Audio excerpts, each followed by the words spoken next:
शादी वाले दिन मेरी पत्नी घर से भाग गई। रिश्तेदार मजाक न उड़ाए, इसीलिए मेरी माँ ने मेरी शादी अपनी सहेली की बेटी से करा दी। लेकिन मैं ये शादी नहीं करना चाहता था, क्योंकि वह अभी बहुत ही छोटी बच्ची थी। मैं घर में सबसे छोटा था। मुझसे बड़े दो भाई, दो बहनें, वह सब शादीशुदा थे। मैं सबका लाडला था। ज्यादातर ऐसा ही होता था कि मेरे मुंह से बात निकलती ही नहीं, उससे पहले ही पूरी हो जाती थी। हमारा घर एक खुशहाल घर था। एक दूसरे का ख्याल रखना, सम्मान देना, एक दूसरे के काम आना हमारे घर की परंपरा थी। मेरी माँ जरा पुराने ख्याल की मालिक थी। अपने खानदान और आस पड़ोस की बातों को ज्यादा अहमियत दिया करती थी। मेरी माँ का समाज ज्यादातर उन लोगों में होता था जो हमेशा हर काम में इस बात को रखते हैं कि लोग क्या कहेंगे। उनके इस जुमले से हम बहुत परेशान हो गए थे। मेरी माँ को हमारी परवाह नहीं होती थी, बल्कि लोगों की ज्यादा होती थी कि ऐसा कर दिया तो लोग क्या कहेंगे, हमारी इज्जत खाक में मिल जाएगी। बस हर जगह मेरी माँ को अपनी इज्जत और लोग क्या कहेंगे, बस ये दिखाई देता था। कभी कभी तो पापा भी चिढ़ जाते थे। पापा कहते कि अरे वही कहने दो, लोगों को जो कहते हैं, किस बात की इतनी चिंता करती हो। लोग भले ही कुछ सोचते भी ना हो, मगर मेरी माँ का एक प्रकार का वही रटा रटाया सेंटेंस जो सबको चिढ़ाने के लिए काफी होता था। कभी कभी हालात ऐसे होते हैं कि खुशियों का पता ही नहीं चलता कि खुशियाँ क्या होती हैं। सही कहा है किसी ने, जिंदगी बड़ा इम्तिहान उसी का लेती है जो सबसे लाडला होता है। मैं जिस कॉलोनी में रहता था, बानी भी उसी कॉलोनी में रहती थी। वह जब भी कॉलेज जाती तो मैं रास्ते में आते जाते उसे देखा करता और मुश्किल से ही अपने दिल को संभाल पाता था। मगर हमें कहाँ पता होता कि हमारी जिंदगी में कब कौन आ जाता है और हमारे लिए इतना इम्पोर्टेंट हो जाता है कि हम उसके बिना जीने के बारे में सोच भी नहीं सकते। ऐसा ही हाल मेरा हुआ था। बानी इतनी खूबसूरत थी कि कोई उसे एक नज़र देखे तो दोबारा हर किसी का देखने का मन करेगा। वह किसी परी से कम नहीं थी। मैं अपनी पढ़ाई से फ्री हो चुका था और नौकरी नहीं मिलने की वजह से ज़्यादातर मोहल्ले में इधर उधर चला जाता था।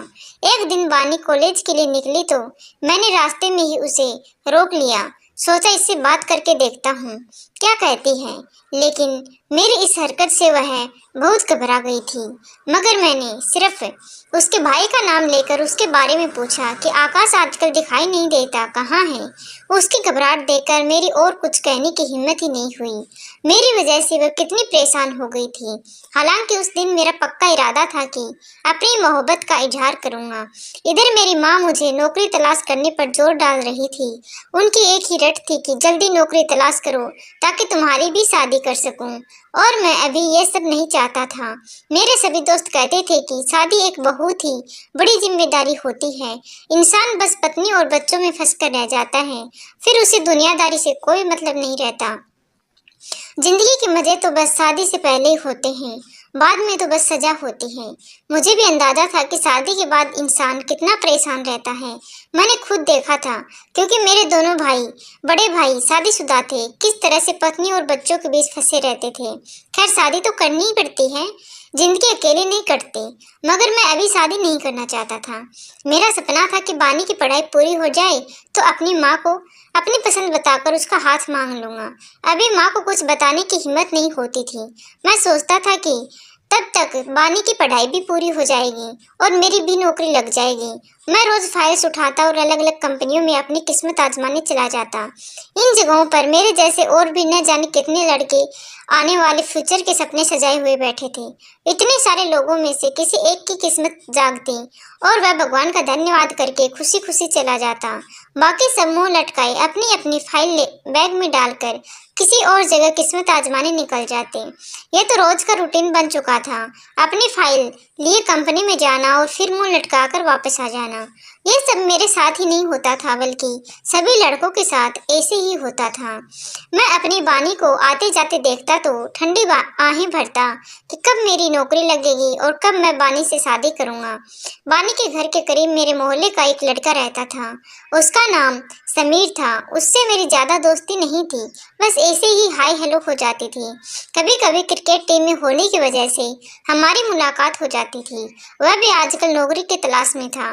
उसकी भी पढ़ाई पूरी हो चुकी थी। अक्सर मैंने नोट किया कि वह लड़का भी बानी को उसी नज़र से देखता था जिस नज़र से मैं देखता था। मैंने सोचा हो सकता है मेरा वहम भी हो या फिर वैसे भी सब लड़कों की ऐसी ही आदत होती है, लड़कियों को ताकते रहना, इसीलिए ये भी ऐसे देखता होगा। मगर एक दिन मैंने महसूस किया कि जब बानी वहां से गुजरी तो वह लड़का उसे देख रहा था और बानी भी उसे मुस्कुरा कर देख रही थी। एक दो बार तो मैंने ऐसे ही नोटिस किया, फिर मैंने ध्यान से देखना शुरू किया तो पता चला कि सच में दोनों की आंखें चार होते ही हल्का सा मुस्कुरा देते थे। मेरे लिए यह बात बहुत ही तकलीफ देने वाली थी, लेकिन मैं बेबस था, कुछ भी नहीं कर सकता था क्योंकि बानी से मेरा कोई संबंध नहीं था। मैं किस रिश्ते के आधार पर बानी को उस लड़के के करीब जाने से रोकता? मैं तो बस घर जाकर कमरे में पड़ा रहता और प्लानिंग करता रहता कि किसी तरह बानी को अपने दिल के हालात के बारे में बता दूं और उस लड़के से पीछा छुड़ा दूं। मुझे समझ नहीं आ रहा था, एक तो नौकरी की समस्या और दूसरी तरफ मेरी मोहब्बत जो मुझसे दूर जाती दिखाई दे रही थी। मेरी परेशानी दिनों दिन बढ़ती जा रही थी। मेरे घर वाले भी मेरे से पूछते कि तुम इतना परेशान क्यों रहते हो, जो बात है वह बताओ। तो मैं नौकरी का नाम लेकर टाल देता कि नौकरी नहीं मिल रही इसलिए परेशान हूँ। आखिर एक दिन मेरी बड़ी भाभी मेरे कमरे में आई। उसने मुझे खूब दिलासा दी और मुझे दिल की बात कहने पर राजी कर दिया। और फिर मैंने भी उसके सामने बानी के बारे में सब कुछ बता दिया कि मैं बानी से प्यार करता हूँ और उससे शादी करना चाहता हूँ। मैंने कहा मुझे नौकरी नहीं मिल रही, नहीं तो मैं अब तक बानी को मेरे घर में ले आता। भाभी ने मेरी हिम्मत बंधाई, मुझे हौसला दिलाया कि परेशान मत हो, जब तुम्हें नौकरी मिल जाएगी तब हम सबसे पहले यही करेंगे, तुम्हारा रिश्ता लेकर बानी के घर जाएंगे।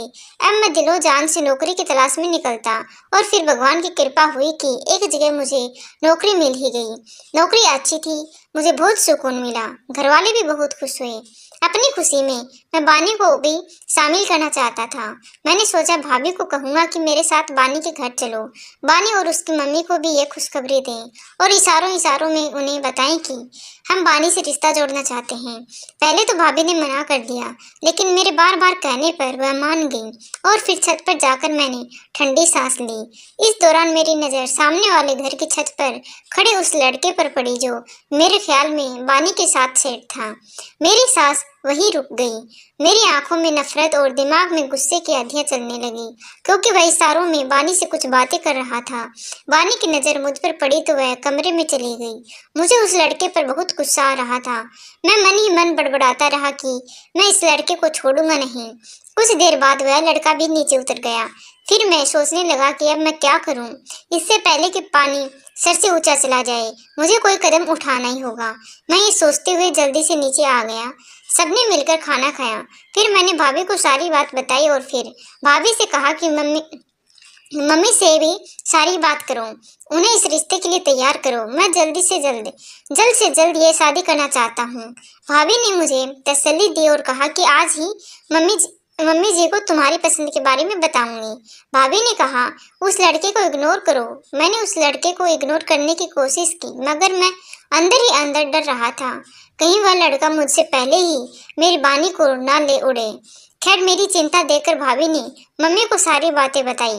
पहले तो मम्मी नहीं मानी कि नहीं, अभी अभी तो नौकरी लगी है, वैसे भी मोहल्लेदार हैं, बातें ना बना ले, लोग क्या कहेंगे कि जरूर लड़का और लड़की पहले से ही सेट थे। लेकिन किसी तरह भाभी ने मम्मी को तैयार कर ही लिया और फिर मम्मी और भाभी मेरा रिश्ता लेकर बानी के घर गई।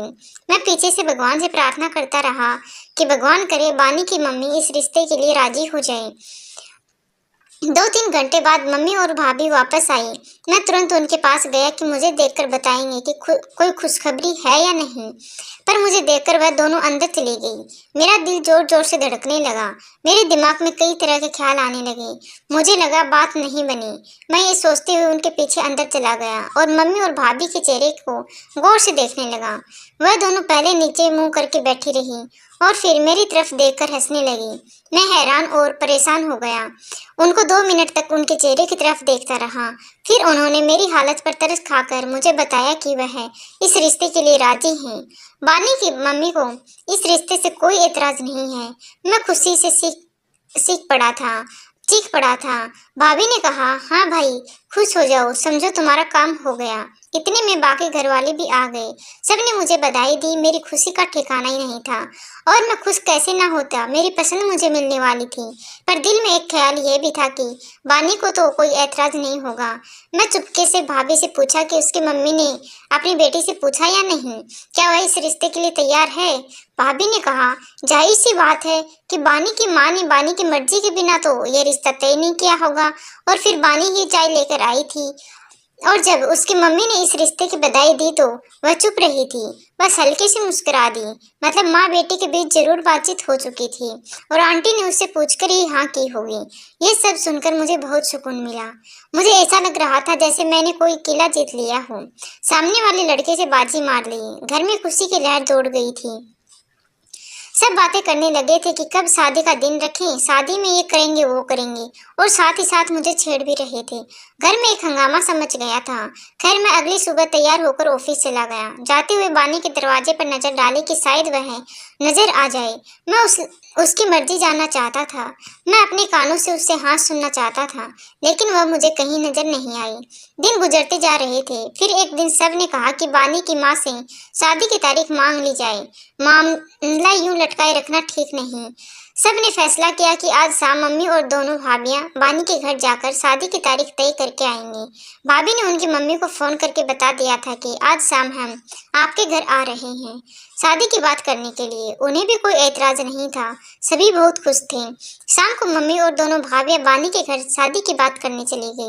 हम सबको इंतजार था कि कब वह वापस आए और पता चले कि शादी की डेट कब की तय की गई है। फिर हम भी वैसे ही तैयारी शुरू करें। मुझे बहुत बेचैनी हो रही थी। 3 घंटे बाद मम्मी और भाभियां घर वापस आई। हम सब उनके आसपास जमा हो गए। पता चला कि 2 महीने बाद की तारीख तय हो गई है। सबने एक दूसरे को बधाई दी। मैं उस दिन बहुत खुश था। बाकी घरवाले भी खुश थे। शॉपिंग की तैयारियां शुरू हो गई थी। अब मैं भी अंदर से सुकून महसूस कर रहा था। मैंने अपना पूरा ध्यान अपने जॉब पर दिया। मैं चाहता था कि शादी तक अपने बॉस का दिल जीत सकूं। उस दिन के बाद से मुझे बानी कभी नजर नहीं आई थी। बहुत कोशिश की मगर उसे देखने में नाकाम रहा। लेकिन फिर भी सुकून था कि अब उसका नाम मेरे नाम के साथ जुड़ चुका है। घर वाले शादी की तैयारी में लगे हुए थे। दिन तेजी से गुजरते जा रहे थे। घर में हलचल सी मची हुई थी। समय का गुजरने का पता ही नहीं चल रहा था। भाभियां और बहनें दोपहर तक शॉपिंग करती और रात को ढोलक लेकर बैठ जाती। मुझे भी बीच में बिठाकर खूब गाने बजाए जाते। सब खुशियों से मगन थे। मेहंदी वाले दिन मेरे हाथों में मेहंदी लगाई गई। गाने और मेहंदी खूब रौनक लाई। सुबह मुझे दूल्हा बनना था। सारी तैयारियां पूरी थी। आधी रात के बाद पता नहीं कौन सा समय था जब मम्मी की डांट खाने के बाद सब लेटे हुए थे ताकि सुबह के फंक्शन की तैयारी के लिए फिर से ताज़ा दम हो सके। सब लोग सुबह जल्दी ही उठ गए और बारात की तैयारी करने लगे।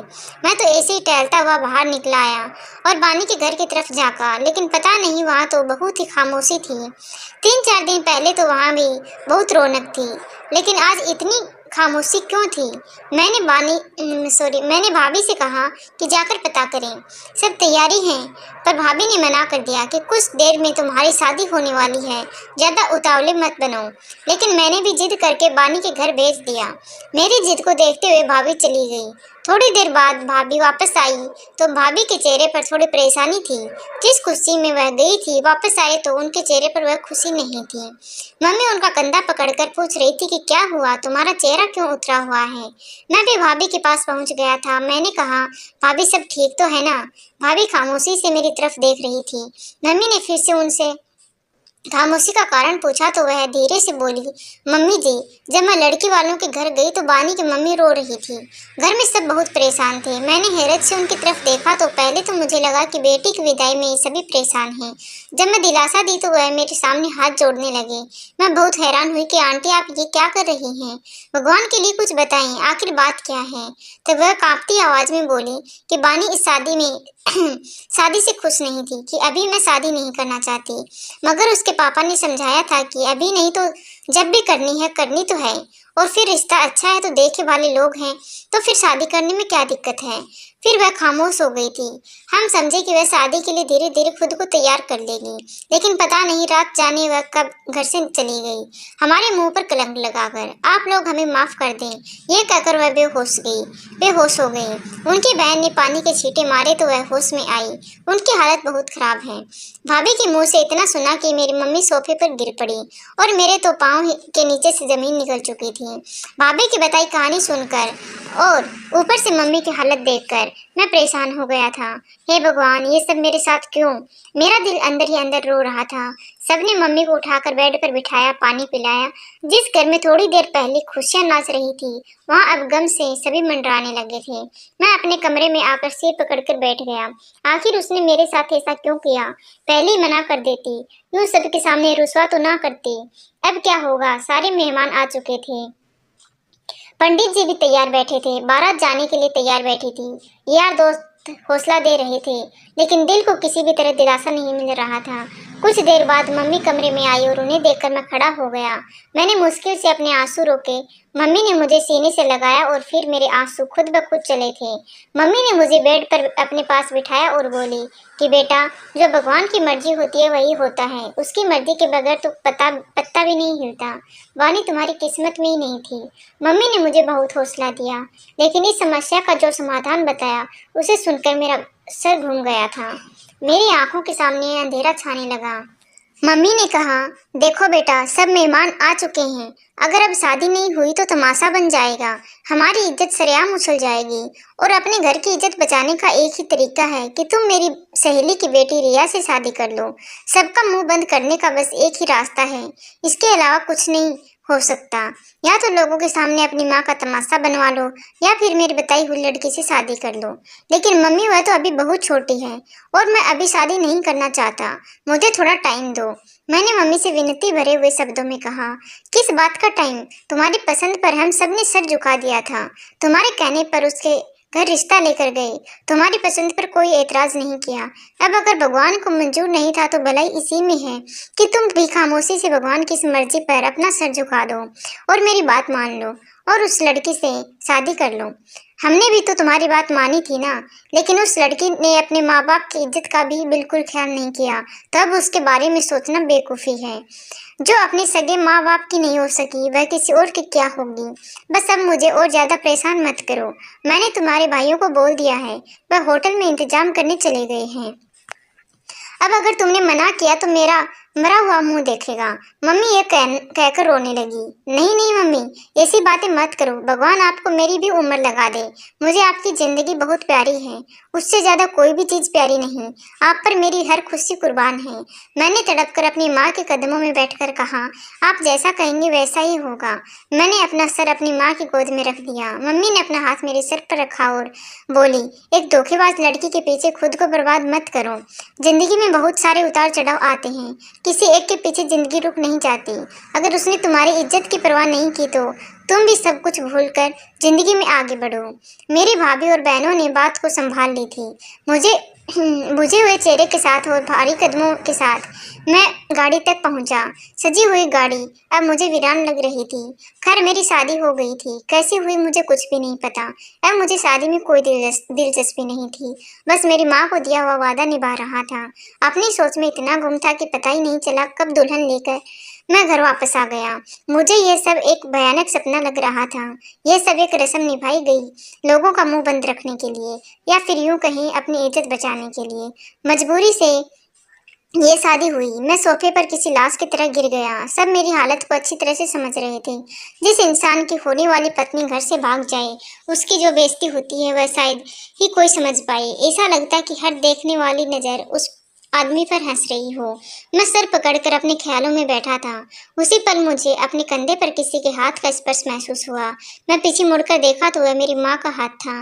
माँ ने कहा कि बेटा कुछ खा लो। वहाँ भी कुछ नहीं खाया। मम्मी को मेरी हालत का अंदाजा था। उन्हें पता था कि मैं भूखा हूँ। माँ भी भगवान का दिया हुआ एक क्या तोहफा होती है। कुछ कहे बिना सब कुछ समझ जाती है।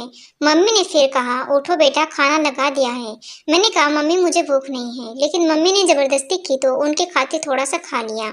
भाभी ने कहा, जाओ अब अपने कमरे में। मैंने दया भरी नजरों से उनकी तरफ देखा कि प्लीज अब तो मेरे साथ कोई जबरदस्ती मत करो। मेरी आंखों में बेबसी के आंसू चमकने लगे थे। भाभी ने मुझे समझाया कि बुरी बात है, अब वह तुम्हारी पत्नी है, उसकी जिम्मेदारी उठाना अब तुम्हारा फर्ज है। तुम्हारे लिए भले ही आज की रात सबसे बुरी रात हो, लेकिन उसके लिए तो ये सपनों भरी रात है। आज की रात के लिए उसने भी न जाने कितने सपने सजाए होंगे। मैं मरे हुए कदमों से अपने कमरे की तरफ चल दिया। वह कमरा जिसमें रहते हुए एक लंबा समय गुजर गया था। अपने कमरे से मुझे बहुत प्यार था। अपने कमरे के अलावा मुझे कहीं भी नींद नहीं आती थी। आज वही कमरा मुझे ऐसे लग रहा था जैसे वह कमरा कोई अंधेरी गुफा हो। वह कमरा मुझे अजनबी लग रहा था। उस कमरे में जाने का मेरा बिल्कुल भी दिल नहीं कर रहा था, लेकिन क्या करता, मजबूरन जाना पड़ा। मैंने कमरे का दरवाजा खोला। मेरी नजर उठाकर देखने की भी हिम्मत नहीं थी। थके कदमों के साथ जाकर कुर्सी पर बैठ गया। मुझसे नजरें नहीं उठाई जा रही थी। दिल पर एक बोझ था। सामने बेड पर जो दुल्हन बैठी हुई थी, उसे अपनी पत्नी स्वीकार करने के लिए मेरा दिल बिल्कुल भी नहीं मान रहा था। भला मैं उसे कैसे अपनी पत्नी स्वीकार कर लेता। कल तक मेरे दिल में कोई और थी, किसी और को लेकर मैं सपने सजा रहा था। आज अचानक सब कुछ बदल चुका था। और फिर मेरे सामने बैठी लड़की मुझसे उम्र में बहुत ज्यादा छोटी थी। मैं उसे अपनी पत्नी का स्थान कैसे दे सकता था। मैंने जूते उतारे, जूते साइड में रखकर अपनी शेरवानी उतारने लगा और फिर ऐसे ही एक निगाह अपनी दुल्हन की तरफ गई। लेकिन ये देखकर मैं हैरान रह गया, क्योंकि वह बेड पर मजे से सो रही थी। सोते हुए बहुत ही मासूम सी बच्ची लग रही थी। मैं सोचने लगा, ये जुल्म नहीं तो फिर क्या है। मेरे घर वालों को ऐसा नहीं करना चाहिए था। क्या ये मेरी पत्नी बनकर रह सकती है? क्या मैं इसे पत्नी का स्थान दे सकूंगा? क्या यह पत्नी होने का मतलब भी समझती है? पत्नी होने का क्या हक होते हैं? क्या वह पूरा कर पाएगी? हे भगवान, मेरे घर वालों ने ये क्या कर दिया। मैं उस लड़की को देखते देखते सोच रहा था। मैं धीरे से अपने बेड पर आया और एक तरफ को लेट गया ताकि उसकी नींद खराब ना हो। पता ही नहीं चला कि कब नींद आई और कब सो गया। जब आंख खुली तो ऐसा लगा जैसे अभी आंख लगी और अभी खुल गई, जैसे सूरज बहुत जल्दी निकल आया हो। करवट बदली तो चौंक कर एकदम सीधा होकर बैठ गया, क्योंकि मेरी जबरदस्ती की पत्नी मेरे पास बैठी हुई मुझे मुस्कुराकर देख रही थी। मुझे अचानक इस तरह से चौंकता देखकर वह खुलकर हंस पड़ी थी कि आप तो डर गए। मैंने कहा, नहीं नहीं, डरना किस बात का। मैंने गला साफ करते हुए आराम से कहा। फिर वह कहने लगी, आप रात को बहुत देर से कमरे में आए। उसने मेरे हाथ अपने हाथों में लेते हुए कहा। मैं उसकी इस हरकत से एकदम से चौंक गया। मेरे माथे पर पसीने की बूंदें चमकने लगी। मैं जिसे छोटा और मासूम समझ रहा था, वह इतनी भी मासूम नहीं थी। मैंने कहा, हाँ थोड़ी देर हो गई थी। मैंने उससे हाथ छुड़ा लिया और फिर मैं बोला कि तुम सो रही थी। उसने कहा, हाँ मुझे जल्दी नींद आ जाती है, आप मुझे उठा देते। उसने शरारती मुस्कुराहट के साथ कहा। मैं उसकी इस बात पर हैरान रह गया। मैंने कहा, नहीं, मैं भी थका हुआ था। मैं जल्दी से उठा और फ्रेश होने चला गया। मेरा इस कमरे में रुकने के लिए एक मिनट का भी दिल नहीं कर रहा था। मैं जैसे ही तैयार होकर बाहर जाने लगा तो वह बोलने लगी, आप कहाँ जा रहे हैं? मैंने कहा, कहीं नहीं, अभी आता हूँ। ये कहकर मैं टीवी रूम के सोफे पर जाकर बैठ गया और छत को घूरते हुए सोचने लगा कि ये मेरे साथ क्या हो रहा है। फिर मेरा ध्यान वानी की तरफ गया। क्या वानी उस सामने वाले लड़के को पसंद करती थी? क्या वो उस लड़के के साथ भाग गई? मैंने देखा घर में अभी सब सो रहे हैं और मम्मी अपनी चाय बनाकर अपने कमरे में चली गई थी। मैं आराम से उठकर बाहर निकल आया। वानी के घर की तरफ देखने की इच्छा अब मच चुकी थी। हाँ, मैं उस लड़के का पता करना चाहता था। एक तरफ कुछ बच्चे खेल रहे थे। मैंने एक बच्चे को प्यार से बुलाया और कहा कि सामने वाले घर में जाओ और समीर को बुला कर लाओ। वह बच्चा मेरी बात सुनकर जाने लगा, लेकिन मैंने कुछ सोचकर उस बच्चे को रोक दिया और खुद ही समीर के घर की तरफ बढ़ गया। और फिर मैंने उसके घर का दरवाजा बजाया। 3-4 बार ऐसा करने के बाद एक आदमी बाहर आया। ना वह उसके पापा थे और ना ही उसके भाई। एक ही मोहल्ले में रहते थे तो इतना तो पता ही होता है। मैंने कहा, मैं समीर के दफ्तर में काम करता हूँ, कुछ काम था, दफ्तर में मिला नहीं, कहाँ है? मैंने देखा वह आदमी जो कोई भी था, समीर का मामा चाचा जो भी था, उसके चेहरे पर घबराहट थी। वह कहने लगा, समीर दरअसल किसी काम से बाहर गया है। कोई जरूरी काम था क्या? मैंने कहा, हाँ मुझे जरूरी काम था। कब तक आएगा? मैं सर को बता दूंगा। वह आदमी कहने लगा कि अभी तो कुछ नहीं, कुछ नहीं पता कि वह कब तक आएगा। फिर यह कहकर उन्होंने दरवाजा बंद कर लिया। लेकिन मैं वहां से हटा नहीं, मैं दरवाजे के पास ही खड़ा हुआ था। मुझे अंदर से आवाज आ रही थी, कोई कह रहा था कि अब उसके दफ्तर से भी फूसने के लिए लोग आने लगे। कल मोहल्ले वालों को पता चलेगा हमारे बेटे के कारनामे, हम किसी को मुंह दिखाने लायक नहीं रहेंगे। कमबख्त पहले पता देता तो इज्जत से उसका रिश्ता मांग लेते। उस लड़के के घर वालों के मुंह पर भी कालिक लगा दी और हमें भी कहीं मुंह दिखाने लायक नहीं छोड़ा। मैं खड़ा ये सब बातें सुन रहा था। मेरा शक अब यकीन में बदल गया था, यानी वह दोनों अब एक साथ घर से भाग चुके थे।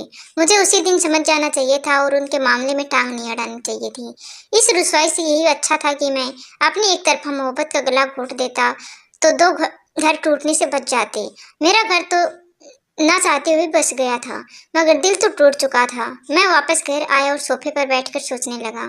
इसका मतलब वह दोनों एक दूसरे से मोहब्बत करते थे और मेरे साथ रिश्ता होने पर दोनों ने घर से भाग जाना सही समझा। अगर बानी पहले ही अपनी पसंद अपनी माँ को बता देती तो ये सब ना होता। ये सब मेरी वजह से हुआ है। अगर उनकी मोहब्बत सच्ची थी तो कसम से मैं उनके रास्ते से हट जाता, मगर सच्ची मोहब्बत अपनों को दुख नहीं देती। ये क्या किया तुम दोनों ने? मैं इसी बारे में सोचकर पछता रहा था। तभी मम्मी कमरे से बाहर आई और सीधा मेरे पास आकर बोली, क्या हुआ बेटा, सर में दर्द है क्या? लाओ दवा देती हूँ। मैंने कहा नहीं मम्मी, मैं दवाई लूंगा, ठीक हो जाऊंगा। आपकी तबीयत पहले से ही ठीक नहीं है। फिर मम्मी मेरे सर पर हाथ रखकर चली गई। मैं पछतावे की चक्की में पीस रहा था, मगर अब क्या हो सकता था। इस जिंदगी को अब खामोशी से ही गुजरना था, अपने लिए और अपनों के लिए। धीरे धीरे सब कुछ रूटीन पर आने लगा था। मैं फिर से ऑफिस जाने लगा था, लेकिन अब तक मैंने अपनी पत्नी को हाथ भी नहीं लगाया था। हालांकि मुझे अंदाजा हो गया था कि वह बहुत ही अच्छी और समझदार है। उसकी कम उम्र जरूर है, लेकिन बेवकूफ नहीं। उसने बहुत ही समझदारी के साथ पूरा घर संभाल लिया था। उसके अच्छे व्यवहार से सभी घर वाले बहुत खुश थे। वह मेरा भी बहुत ख्याल रखती थी, मेरे साथ हंस हंस कर बातें करती। जब हंसती तो उसके गाल पर एक डिंपल पड़ता जो उसकी खूबसूरती को चार चांद लगा देता था। उसके मासूम से चेहरे पर यह डिंपल बहुत ही प्यारा लगता था। मैं ना चाहते हुए भी उसकी तरफ देखता रह जाता था। धीरे धीरे मेरे दिल से बानी का गम निकलता जा रहा था और मेरे दिल में रिया की मोहब्बत बढ़ने लगी थी। सच कहते हैं तूफान जितनी तेजी से आता है उतनी तेजी से गुजर भी जाता है, लेकिन बहती हुई नदी धीरे धीरे बहती रहती है और हमेशा बहती है। बानी के लिए मेरा प्यार एक तूफान था जो एकदम से खत्म हो गया था, लेकिन रिया के लिए मेरी मोहब्बत शांत बहती हुई नदी की तरह थी, जो मेरे दिल में धीरे धीरे बढ़ती जा रही थी। रिया बहुत ही शरारती थी। जब भी मैं ऑफिस से थका हारा घर आता तो उसकी शरारतें मेरा मूड अच्छा कर देती। धीरे धीरे हमारी शादी को 6 महीने गुजर चुके थे, लेकिन अभी तक मैंने रिया को हाथ नहीं लगाया था। लेकिन उस रात जब मैं अपने लैपटॉप पर अपने ऑफिस का कुछ काम कर रहा था, रिया मेरे बराबर बेड पर लेटी हुई थी, लेकिन मैं उसकी नज़रों की तफीस महसूस कर रहा था। वह बार बार मुझे ही देखे जा रही थी। मुझे उसकी नज़रों से उलझन हो रही थी। तभी उसने कुछ ऐसी बात कह दी कि मेरा मुंह खुला का खुला ही रह गया। रिया बोली, सुनिए, क्या आप वो हैं? मैं उसकी बात का मतलब नहीं समझा था, या फिर समझकर भी नासमझ बन गया था। मैंने कहा, तुम कहना क्या चाहती हो? मैं समझा नहीं। उसने फिर कहा, मुझे लगता है तुम वो हो।